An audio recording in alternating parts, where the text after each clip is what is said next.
लग्नाचे दागिने म्हणजे श्रीमंत पेशवाई दागिने, नाशिकचे सुप्रसिद्ध सराफ मयूर अलंकार सराफ। ताज्या बातम्यांसाठी नाशिक न्यूजच्या YouTube चॅनलला सबस्क्राईब करा आणि बेल आयकॉनला प्रेस करा।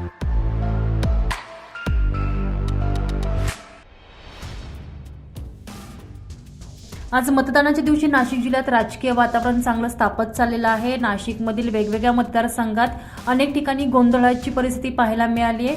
नांदगाव मतदारसंघात सकाळच्या सुमारास समीर भुजबळ आणि सुहास कांदे यांच्या समर्थकांमध्ये तुंबळ हाणामारी झालेली आहे। त्याच्या पाठोपाठ येवला मतदारसंघात थेट मतदार आणि छगन भुजबळ यांच्यात वाद उद्भवला आहे। त्यानंतर आता पुन्हा एकदा नांदगाव मतदारसंघातून एक मोठी बातमी समोर आलेली आहे।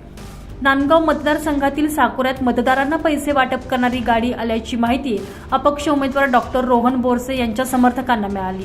गाडी अडवल्यानंतर ड्रायव्हर गाडी सोडून फरार झालाय।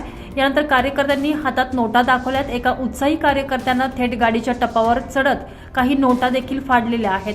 घटनास्थळी पोलीस तातडीने दाखल झालेत। गाडी कोणाची आहे, पैसे कोणाचे आहेत याबाबत पोलिसांकडून चौकशी केली जाते। आता हे पैसे नेमके कुणाचे निघणार हे पाहणं महत्त्वाचं ठरणार आहे।